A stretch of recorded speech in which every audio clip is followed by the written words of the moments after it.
Vous là, oui vous, qui regardez cette vidéo, déjà merci, je vous mets au défi de trouver un meilleur plan dans l'histoire du cinéma que celui dont on va parler aujourd'hui.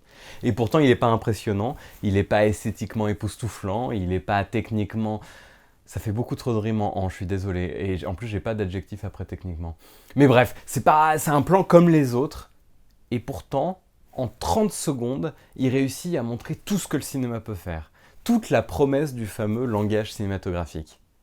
Alors bienvenue dans Le Bon Plan, une vidéo où on prend le temps de parler d'un tout petit bout de cinéma. From outer space are the first people who saw the thing.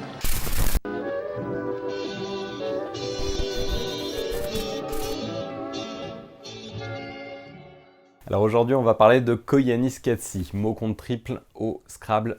Vous le mettez n'importe où sur le plateau, vous gagnez la partie immédiatement. Et surtout, en plus, c'est le premier d'une trilogie. Donc si vous ne gagnez pas avec Koyanis Katsi, vous pouvez gagner avec Powakatsi et avec le troisième, dont je me souviens jamais du nom, mais qui apparaîtra ici, à côté d'Edwige.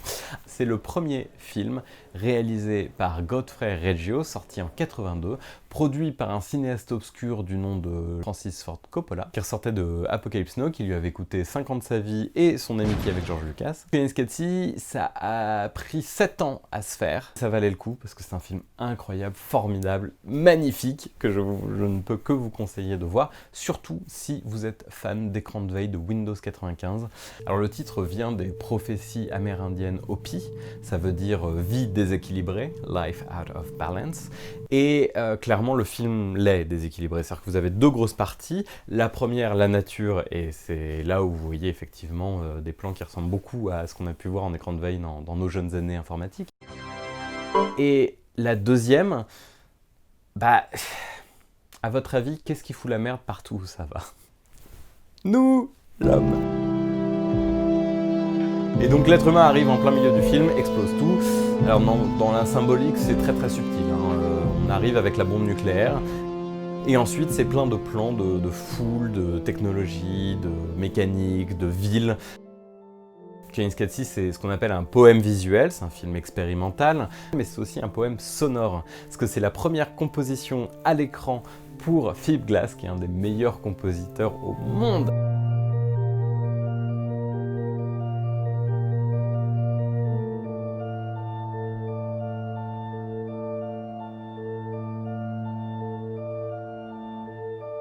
Et avant, il voulait absolument pas toucher au cinéma. Godfrey Reggio l'a convaincu. Et ça donne des moments incroyables et formidables. Et encore une fois, je ne peux que vous conseiller de le voir parce que c'est un super film.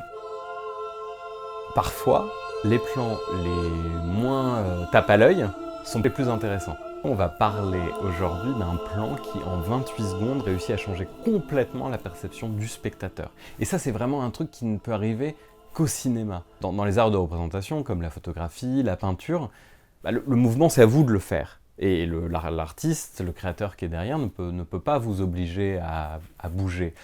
Pareil pour les arts du mouvement, comme la danse, le théâtre. Ce sont des choses où vous restez fixe. Les gens peuvent bouger, mais c'est extrêmement rare de réussir à changer toute la perception d'une situation, alors que le cinéma, il y arrive très facilement. Il suffit de pivoter la caméra, de la changer de place, et soudain, ce qu'on vous montre prend une autre envergure. Et donc on va parler d'un plan qui réussit à faire ça, très rapidement, à changer tout le symbolisme en 28 secondes. Moi je trouve ça génial. Je sais que j'arrête pas de répéter 28 secondes, mais je trouve ça formidable qu'on arrive à faire ça aussi rapidement. Surtout que vous pouvez le reproduire chez vous. Il vous suffit d'avoir un aéroport.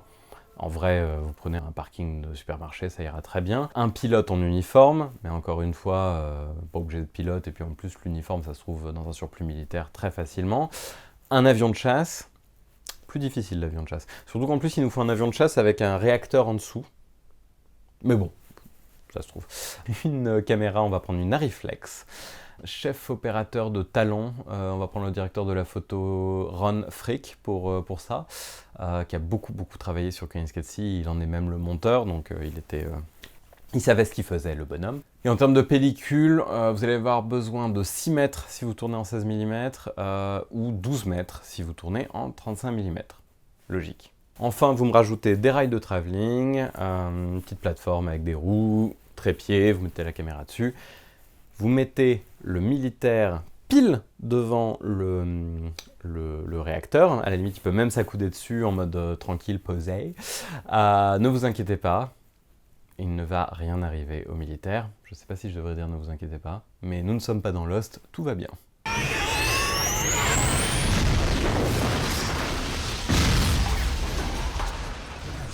Maintenant que vous avez positionné tout ça, vous avez votre avion, votre militaire et votre caméra en grand angle, donc c'est-à-dire que ça va déformer tout, vous allez avoir une espèce de l'avion, le militaire, bon bah tout de suite vous avez le symbole de la puissance, et tout doucement, petit à petit, vous allez avancer la caméra, jusqu'à ce que votre dernière image ce soit juste le visage du pilote, et comme le réacteur derrière est sombre et noir, vous avez juste le visage d'un être humain sur fond noir.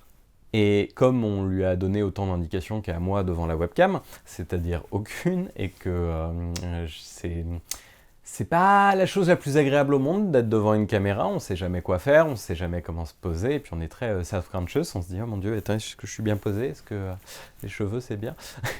Ben, c'est un peu la même chose. Il a un côté fragile, ce militaire, et c'est très intéressant, parce qu'on passe de la puissance à la vulnérabilité de l'être humain.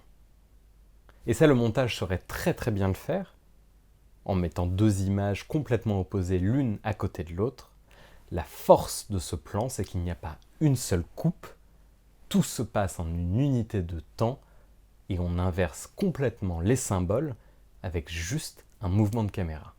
Et ça, il n'y a que le cinéma qui peut faire ça.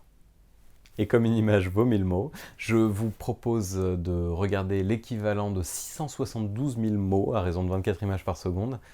Oui, j'ai compté, j'avais que ça à faire. Quoi qu'il en soit, vraiment, enfin, moi ça me touche de vous le proposer parce que c'est vraiment un de mes plans préférés dans l'histoire du cinéma. Si je devais en garder qu'un seul, ce serait sans doute celui-là. Et pourtant, je n'ai aucun fantasme sur les hommes en uniforme. Puis il y a des uniformes qui sont mieux que celui qu'ils portent. Bref, là n'est pas la question. Je vous invite à mettre un like en dessous de cette vidéo, à vous abonner également. Comme ça, je pourrai revenir la semaine prochaine avec un autre plan et d'autres anecdotes et d'autres choses. Et puis d'ici là, je vous souhaite un très bon plan.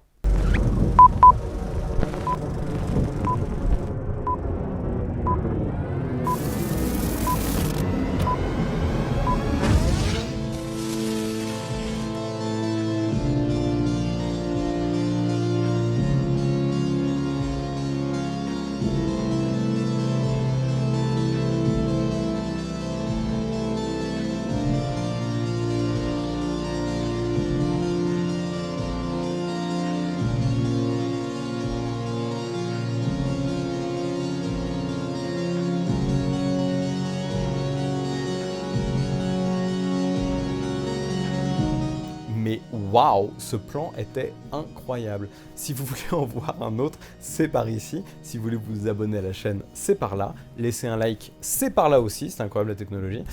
Si vous laissez un pouce comme ça, et bah c'est par là, je crois. Je connais pas encore YouTube.